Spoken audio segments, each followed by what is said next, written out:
الحمدللہ رب العالمین والصلاة والسلام علی سید الانبیاء والمرسلین اما بعد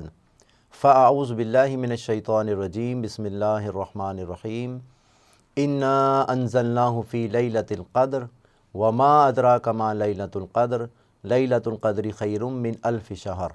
وقال عز وجل شہر رمضان الذی انزل فیہ القرآن ھدی للناس وبینات من الہدی والفرقان فمن شہد منکم الشہر فلیصم ومن کان مریضا او علی سفر فعدۃ من ایام اخر یرید اللہ بکم الیسر ولا یرید بکم العسر ولتکملوا العدہ ولتکبروا اللہ علی ما ہداکم ولعلکم تشکرون وقال النبی صلی اللہ علیہ وسلم من صام رمضان ایمانا واحتسابا غفر له ما تقدم من ذنبه ومن قام رمضان ایمانا واحتسابا غفر له ما تقدم من ذنبه ومن قام لیلۃ القدر ایمانا واحتسابا غفر له ما تقدم من ذنبه او کما قال رسول اللہ صلی اللہ علیہ وسلم رب اشرح لی صدری ویسر لی امری واحلل عقدۃ من لسانی یفقہوا قولی آمین یا رب العالمین۔ محترم ناظرین کرام، السلام علیکم ورحمۃ اللہ وبرکاتہ۔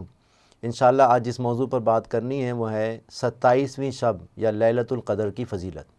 ہم سب جانتے ہیں کہ نبی علیہ الصلاۃ والسلام کا قول مبارک ہے کہ یہ لیلۃ القدر رمضان کے آخری عشرے کی 5 طاق راتوں میں سے ایک ہے،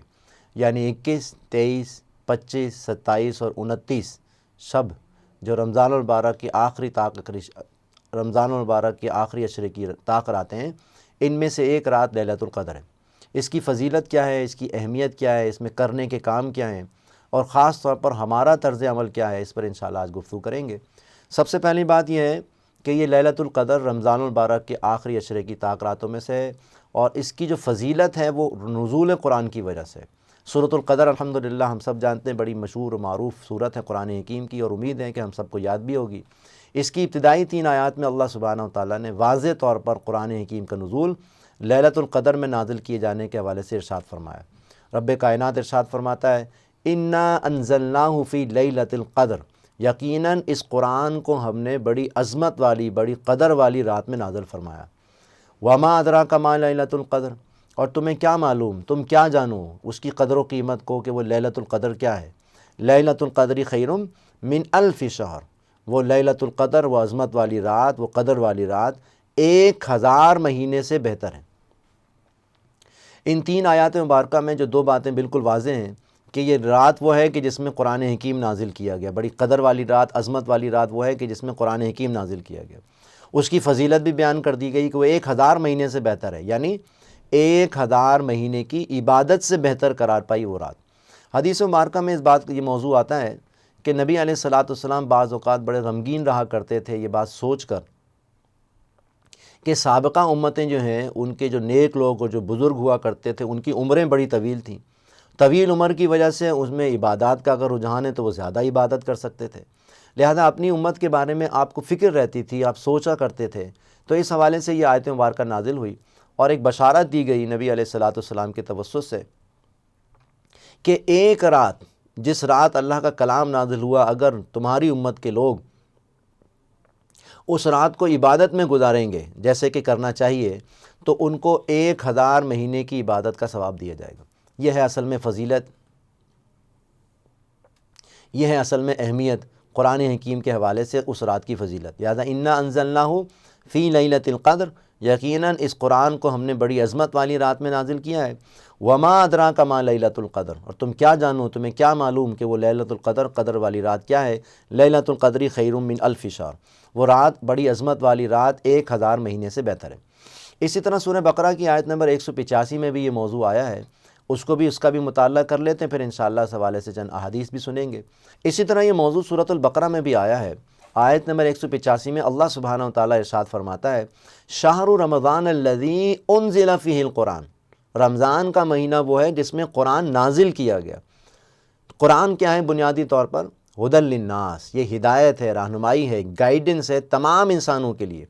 وبینات من الہدی والفرقان، اور اس میں بینات ہیں، روشن دلائل ہیں ہدایت میں سے اور حق اور باطل کے درمیان فرق کرنے کے اعتبار سے۔ تو آیت نمبر 185 سورۃ البقرہ کی بالکل واضح طور پر بیان کر رہی ہے کہ قرآن حکیم رمضان المبارک میں نازل ہوا، اور یہ آیت مبارکہ بھی بتا رہی ہے کہ لیلۃ القدر میں نازل ہوا۔ پھر حدیث مبارکہ میں بتا رہی ہے، نبی علیہ الصلوۃ والسلام کا قول مبارک سے بات واضح ہو رہی ہے کہ یہ لیلۃ القدر رمضان کے آخری عشرے کی طاق راتوں میں سے ایک ہے۔ تو سب سے پہلے تو دعا کر لیں اللہ پاک یہ رات ہمیں بھی عطا فرمائے، اور اس میں خاص طور پر کیونکہ 5 طاق راتوں کا تذکرہ ہے، تو 5 طاق راتوں کو عبادت کی نیت سے جاگنے کی اور پھر عبادات کرنے کی توفیق عطا فرمائے۔ اس میں طریقہ کار یہ ہو سکتا ہے جو عام طور پر ہمارا روٹین بھی ہوتا ہے کہ ہم تراویح کی نماز پڑھیں اہتمام کے ساتھ، پھر تھوڑی دیر آرام کر لیں۔ ساری رات جاگنا کوئی لازمی نہیں ہے، کوئی فرض نہیں ہے، تھوڑی دیر آرام کر کے ہم تہجد کے وقت بیدار ہوں، پھر تہجد کا اہتمام کیا جائے، پھر سحری کا اہتمام کیا جائے، پھر فرض نماز پڑھی جائے۔ تو عشاء سے لے کر فجر کے درمیان ایک اچھا خاصا ٹائم ہمیں مل سکتا ہے عبادات کا۔ اس میں خاص طور پر جیسے میں نے عرض کیا، فرض نماز پڑھیں عشاء کی اور فجر کی فرض نماز، ویسے بھی اس کی بڑی فضیلت آئی ہے، لیکن اس دوران تراویح کی عبادت بھی کی جا سکتی ہے جو عام طور پر ہمارا معمول بھی ہوتا ہے۔ پھر اسی طرح تہجد کا خاص طور پر اہتمام کیا جا سکتا ہے، کیونکہ تہجد کی نماز بہت فضیلت والی نماز ہے۔ نبی علیہ الصلوۃ والسلام پر یہ فرض تھی، فتہجد بہ نافلۃ لک، سورہ بنی اسرائیل میں الفاظ آتے ہیں کہ تہجد یعنی رات کے وقت بیدار رہیے قرآن کے ساتھ، اور یہ آپ پر اضافی طور پر فرض تھا۔ تو نبی علیہ الصلوۃ والسلام کو وہ نمازیں جو اضافی طور پر فرض کی گئی تھیں آپ پر، جو امت کے لیے بہرحال سنت یا نفل کا درجہ رکھتی ہیں، سب سے زیادہ پسندیدہ جو عبادت تھی وہ تہجد کی۔ تو ان راتوں میں تہجد کا اہتمام بھی کیا جا سکتا ہے، پھر استغفار کا اہتمام کیا جا سکتا ہے۔ تنہائی میں بیٹھ کر اللہ کی جناب میں استغفار کرنا تہجد کے وقت یہ پسندیدہ ترین عمل کا قرار دیا جا سکتا ہے۔ تو یہ ساری چیزیں وہ ہیں جو ہم رات کے وقت کر سکتے ہیں۔ تھوڑی دیر آرام بھی کیا جا سکتا ہے، جیسے میں نے عرض کیا تراویح سے لے کر تہجد کے درمیان کا وقفہ 2-3 گھنٹے ریسٹ کیا جائے، فریش ہو جائے، ریفریشمنٹ کے لیے آپ یہ کام کر سکتے ہیں، لیکن بھرپور طریقے سے ان راتوں کا اہتمام کیا جائے عبادت کے لیے۔ پھر کیونکہ یہ رات قرآن حکیم کے ساتھ موسوم کی گئی ہے، اس رات کی اصل فضیلت ہے ہی نزول قرآن کی وجہ سے، تو ان راتوں میں اگر ہم قرآن حکیم پڑھنے کا اہتمام کریں، تلاوت قرآن حکیم کا، پھر یہ کہ ایسی محافل میں جائیں جہاں پر قرآن حکیم کا ترجمہ اور تشریح اور تفسیر بیان کی جا رہی ہو، اسی طرح ایسے مساجد میں جائیں جہاں پر بہترین طریقے سے تراویح قیام اللیل کا اہتمام کیا جا رہا ہو، تو یہ 4 چاند لگ جائیں گے جتنی زیادہ قرآن حکیم کے ساتھ اس رات کو گزارا جائے۔ افسوس کی بات یہ ہے، بلکہ المیہ ہی ہمارا یہ ہے کہ ہم اس رات میں بھی اپنا وقت ضائع کر رہے ہوتے ہیں۔ اکثر و بیشتر بعض چیزیں ایسی ہیں جو بیان نہیں کی جا سکتی، وہ بھی کی جا رہی ہوتی ہیں۔ تو اس رات کا بھرپور استعمال یہ ہے کہ بھرپور طریقے سے عبادات میں گزارا جائے، بھرپور طریقے سے نماز کا اہتمام کیا جائے۔ پھر جیسے میں نے عرض کیا کہ تہجد کے ساتھ اگر ہم قرآن حکیم پڑھنے پڑھانے کا اہتمام کریں، تو ہر حرف پر جب 10 نیکی کا تذکرہ قرآن حکیم کا آ رہا ہے تو لاکھوں کروڑوں نیکیاں ہم کما سکتے ہیں الحمدللہ قرآن حکیم پڑھا کر۔ اور جیسے میں نے عرض کیا کہ اصل فضیلت ہی اس قرآن حکیم کے ساتھ ہے، تو قرآن حکیم کے ساتھ ترجمہ تشریح اس کے غور و فکر کرنا زیادہ ثواب کا اجر کا باعث بن سکتا ہے۔ پھر نبی علیہ الصلوۃ والسلام کی احادیث میں بھی ہمیں اس بات کا تذکرہ ملتا ہے۔ نبی صلی اللہ علیہ وسلم کی حدیث بخاری شریف کی روایت ہے، حضور نے فرمایا من صام رمضان ایمانا و احتسابا غفر له ما تقدم من ذنبی، جس نے رمضان میں روزہ رکھا ایمان اور احتساب کے ساتھ، اس کے تمام سابقہ گناہ معاف کر دیے گئے۔ ومن قام رمضان ایمانا و احتسابا غفر له ما تقدم من ذنبی، جس نے رمضان میں قیام کیا، اب یہاں قیام سے مراد نماز کا قیام ہے، یعنی فرض نماز میں بھی قیام ہوتا ہے، تہجد میں بھی قیام ہوتا ہے، تراویح میں بھی قیام ہوتا ہے، قیام اللیل میں بھی قیام ہوتا ہے، لیکن ایمان اور احتساب کے ساتھ جس نے اللہ کی جناب میں کھڑے ہو کر عبادت کی، اس کے تمام سابقہ گناہ معاف کر دیے گئے۔ بخاری شریف کی روایت میں خاص طور پر لیلۃ القدر کا تذکرہ ہے، ومن قام لیلۃ القدر ایمانا و احتسابا، اور جس کسی نے لیلۃ القدر میں قیام کیا یعنی نماز پڑھی خاص طور پر ایمان اور احتساب کے ساتھ، اس کے بھی تمام سابقہ گناہ معاف کر دیے گئے۔ بہت بڑی بشارت ہے ہم سب کے لیے کہ ہم خاص طور پر ان راتوں کو بھرپور اویل کریں عبادت کے لیے، نماز کے لیے، قیام اللیل کے لیے، تو انشاءاللہ تمام زندگی کے گناہ معاف کر دیے جائیں گے۔ ایک اور حدیث میں نبی علیہ الصلوۃ والسلام کی، جس میں قرآن اور روزے کی شفاعت کا تذکرہ کیا گیا ہے، نبی علیہ الصلوۃ والسلام فرماتے ہیں الصیام والقرآن یشفعان للعبد، یہ روزہ اور قرآن قیامت کے دن بندے کے حق میں شفاعت کریں گے۔ اب یہاں تھوڑی دیر کے لیے رک کے ذرا غور کیجئے، شفاعت کا تذکرہ کیا جا رہا ہے جس کی ہم سب کو ضرورت ہے۔ ہم میں سے شاید ہی کوئی ہو یہ کہ دعویٰ کرے کہ جو میں اپنے اعمال کی بنیاد پہ جنت میں جاؤں گا، ممکنات میں سے نہیں ہے۔ ہمارے اعمال میں اتنا اخلاص نہیں، ہم اتنی عبادات نہیں کر سکتے جتنی کرنی چاہیے، لہذا شفاعت عظمیٰ حاصل ہوگی نبی کریم کی صلی اللہ علیہ وسلم، قرآن کی، روزے کی، ان لوگوں کو جو اخلاص کے ساتھ اللہ کی جناب میں پلٹیں گے، خاص طور پر روزے کے دنوں میں، رمضان کے دنوں میں۔ تو حضور نے فرمایا الصیام والقرآن یشفعان للعبد، روزہ اور قرآن قیامت کے دن بندے کے حق میں شفاعت کریں گے۔ ذرا الفاظ سنیے گا توجہ کے ساتھ، یقول الصیام اے رب، روزہ یہ کہے گا کہ اے میرے رب انی منعتہ الطعام والشہوات بالنہار، اس بندے کو میں نے دن کے وقت کھانے پینے اور دیگر خواہشات نفس سے روکے رکھا، یہ میری وجہ سے رکا رہا، اس کو پیاس بھی لگ رہی تھی، بھوک بھی لگ رہی تھی اور دیگر خواہشات بھی تھیں، لیکن اس نے اپنے آپ کو کنٹرول کیا۔ فشفینی فی، تو اے اللہ اس بندے کے حق میں میری شفاعت کو قبول فرما لے۔ قرآن کے الفاظ سنیے گا، وَيَقُولُ القرآن، اور قرآن کہے گا منعتہ النوم باللیل، اے میرے رب میں نے اس کو رات کے وقت سونے سے روکے رکھا، یعنی عام طاق راتوں کے علاوہ بھی جو راتیں آئیں اس میں بھی کوشش کی اس نے تراویح پڑھے، قیام اللیل کرے، لیکن خاص طور پر طاق راتوں میں تو پوری پوری رات یہاں تک کہ جاگ کر گزاری، قرآن پڑھتا پڑھاتا رہا، قیام اللیل میں، تراویح میں، انفرادی عبادات میں پڑھتا پڑھاتا رہا۔ تو فرمایا قرآن کہے گا وَيَقُولُ القرآن منعتہ النوم باللیل، میں نے اس کو روکا رات کے وقت نیند سے، سونے سے، فشفینی فی، تو اے اللہ اس بندے کے حق میں میری شفاعت کو قبول فرما لے۔ حضور علیہ الصلوۃ والسلام کے الفاظ ہیں فیشفعان، ان دونوں کی شفاعت قبول کی جائے گی۔ دعا کر لیں اللہ پاک سے کہ یہ دونوں شفاعتیں ہمارے حق میں بھی قبول ہو جائیں، اور رمضان کی راتوں میں خاص طور پر طاق راتوں میں خصوصی طور پر اہتمام کرنے کی توفیق دے اللہ پاک، اور اس میں سے جو لیلۃ القدر ہو اس کا اجر و ثواب ہم سب کو عطا فرمائے۔ ناظرین کرام، صورتحال یہ ہے کہ ہمارے معاشرے میں عام طور پر 27ویں شب ہی کو لیلۃ القدر کہہ دیا جاتا ہے، اور اس کی وجہ سے ایک غلط فہمی یہ پیدا ہو سکتی ہے، یہ ہو جاتی ہے کہ 27ویں شب کے بعد جو بقیہ 2 راتیں ہوتی ہیں، 28ویں اور 29ویں شب، وہ عام طور پر لوگوں کا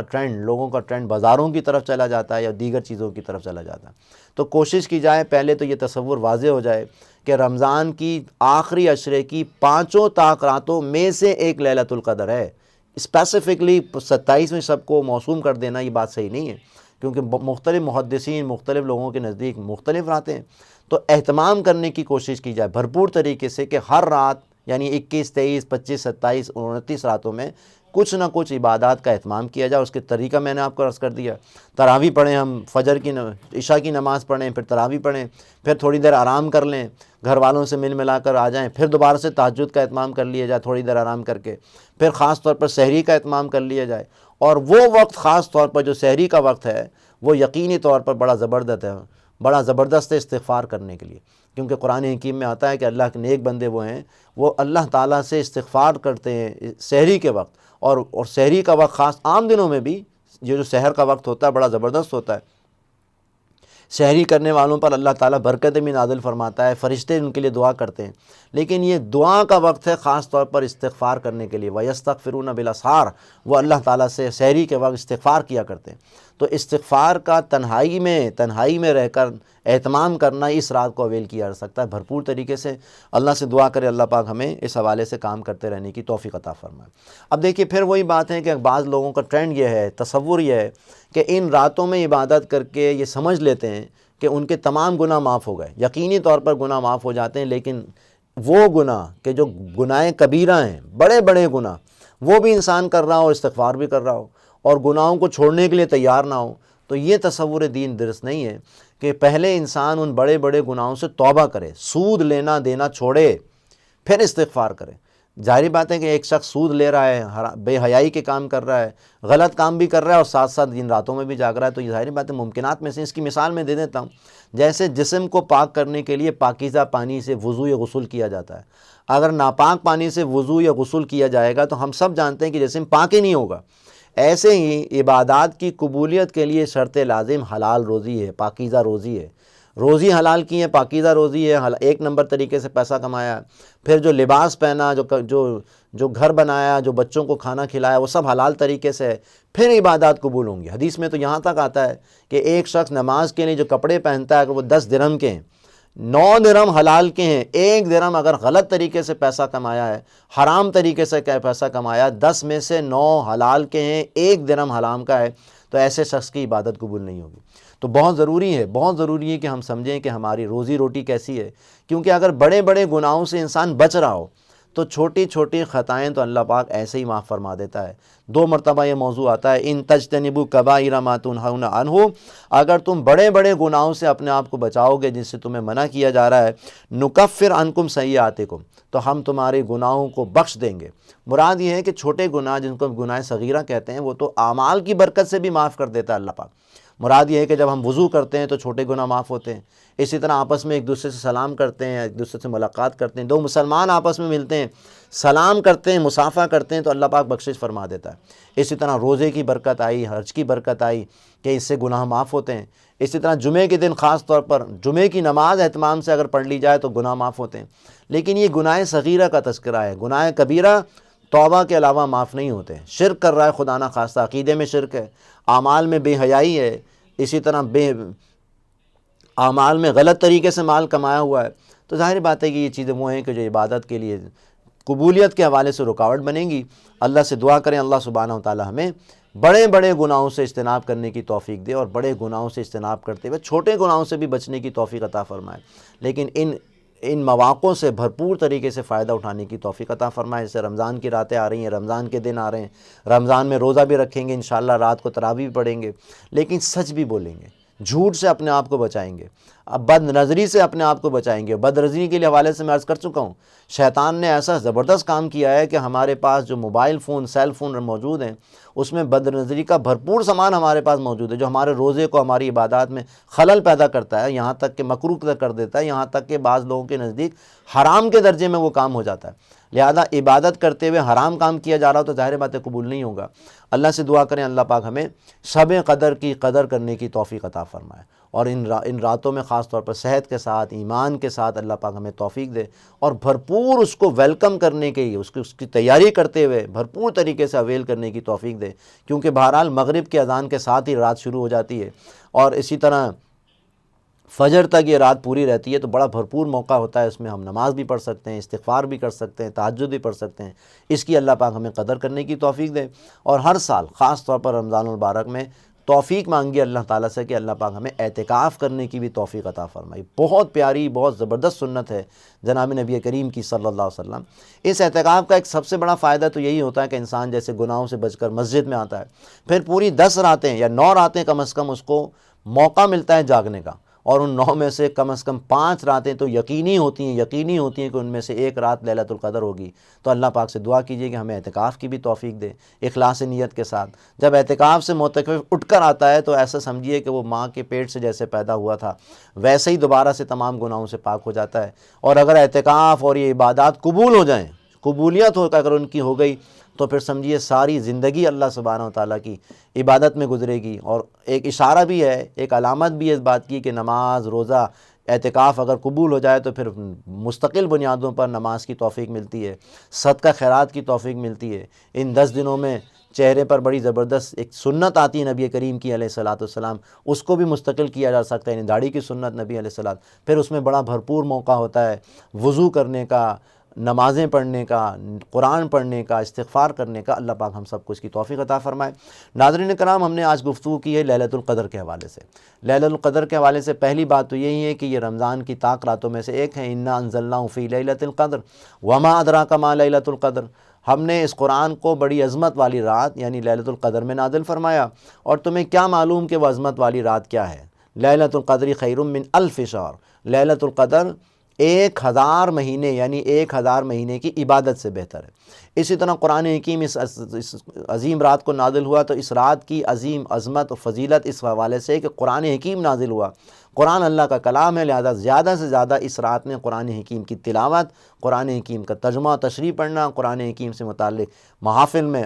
شرکت کرنا، تہجد کی نماز پڑھنا، اس میں بھی قرآن حکیم میں فتہجد بھی نافلۃ لک، قرآن حکیم کے ساتھ زیادہ سے زیادہ گزارا جائے، تو یہ اس رات کی قدر اور منزلت اور عظمت ہم سب کو حاصل ہوگی۔ دعا کیجیے اللہ پاک ہمیں ان عبادات کے دنوں میں، راتوں میں زیادہ سے زیادہ عبادت کرنے کی توفیق عطا فرمائے۔ پھر ہم نے یہ بھی سمجھا کہ عبادات کی شرط لازم حلال اور پاکیزہ روزی ہے، جیسے جسم کو پاک کرنا ضروری ہے، ایسی اپنے روزی کو پاک کرنا بھی ضروری ہے۔ اللہ پاک ہم سب کو ان باتوں کی توفیق عطا فرمائے۔ اقول قولی ھذا واستغفر اللہ لی ولکم ولسائر المسلمین والمسلمات۔ ناظرین کرام، الحمدللہ 27ویں شب کی قدر و منزلت بھی ہم سب جانتے ہیں، اور ہمارے معاشرے میں ایک عام ٹرینڈ بھی ہے الحمدللہ کہ 27ویں شب کو مساجد میں بڑا بھرپور اہتمام ہوتا ہے۔ یہ اللہ تعالیٰ کی طرف سے خصوصی فضیلت کا معاملہ ہے۔ البتہ اس رات کی قدر و منزلت انہی لوگوں کو حاصل ہوگی خاص طور پر کہ جو بڑی اخلاص نیت کے ساتھ مسجد میں یا گھر میں عبادت کر سکیں۔ اور عبادت کے حوالے سے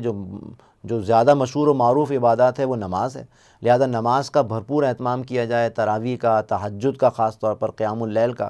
اس میں 27ویں شب کو خاص طور پر اگر پوری رات جاگ کر استغفار کا اہتمام کر لیا جائے بھرپور طریقے سے، تو امید ہے کہ اس رات کی قدر و منزلت اور بڑھ جائے گی۔ پھر اس میں ایک اور چیز جو بہت امپورٹنٹ ہے، جس طرف ہم سب کی توجہ ہونی چاہیے، وہ ہے انفرادی دعائیں۔ عام طور پر ہم مسجد میں یا بڑے بڑے مجالس میں دعاؤں کا اہتمام کرتے ہیں، وہ بھی بڑی اہم ہوتی ہیں۔ کوئی اللہ والا ہمارے ساتھ اگر دعا کر رہا ہے تو اس کی دعا بھی قبول ہوگی یقینی طور پر، لیکن دعا انفرادی ہوتی ہے۔ لہٰذا کوشش کی جائے کہ 27ویں شب کو اگر موقع مل جائے تنہائی میں، مسجد میں یا گھر میں، اگر معتکف ہیں تو تنہائی میں، یعنی اعتکاف کا جو حجرہ ہوتا ہے اس میں بیٹھ کر خاص طور پر دعا کی جائے۔ دعا کا خاص طور پر طریقہ کیا ہے؟ اللہ کی حمد و ثنا کے بعد جناب نبی کریم صلی اللہ علیہ وسلم پر درود و سلام پڑھا جائے، پھر اپنے لیے دعا کی جائے، اپنے لیے استغفار کیا جائے، اپنے والدین کے لیے استغفار کیا جائے، امت کے لیے استغفار کیا جائے، پھر یہ کہ سب لوگوں کے لیے خاص طور پر پوری دنیا میں جہاں کہیں بھی مسلمان مشکل میں ہیں، تکلیف میں ہیں، پریشانی میں ہیں، جن کو یہ مواقع نہیں مل پا رہے، سوچیے ذرا کشمیر کے مسلمان ہیں، فلسطین کے مسلمان ہیں جو خاص طور پر ان عبادات کا اہتمام نہیں کر پا رہے اجتماعی طور پر، ان کے لیے دعا کی جائے۔ پھر سب سے بڑھ کر یہ کہ اللہ تعالیٰ کی رحمت اور فضیلت مانگی جائے، جناب نبی کریم علیہ الصلوۃ والسلام کی شفاعت کا سوال کیا جائے۔ لیلۃ القدر کے حوالے سے دو باتیں اور نوٹ کرنی کی ہیں۔ حضرت عائشہ رضی اللہ تعالیٰ عنہ سے مروی ہے کہ حضور نے فرمایا کہ عائشہ اگر لیلۃ القدر پاؤ تو ایسے دعا کیا کرو۔ یہ دعا کا اہتمام بھی کیا جائے، اور دعا کیا ہے؟ اللہم انک عفو کریم تحب العفو فاعف عنا۔ اے اللہ تو بہت بخشنے والا ہے، بہت معاف فرمانے والا ہے، تو معاف کرنے کو پسند بھی فرماتا ہے، تو اے اللہ ہماری بخشش فرما دے۔ لہذا 27ویں شب کو خاص طور پر لیلۃ القدر کو اس دعا کا خصوصی اہتمام کیا جائے، اللہم انک عفو کریم تحب العفو فاعف عنی۔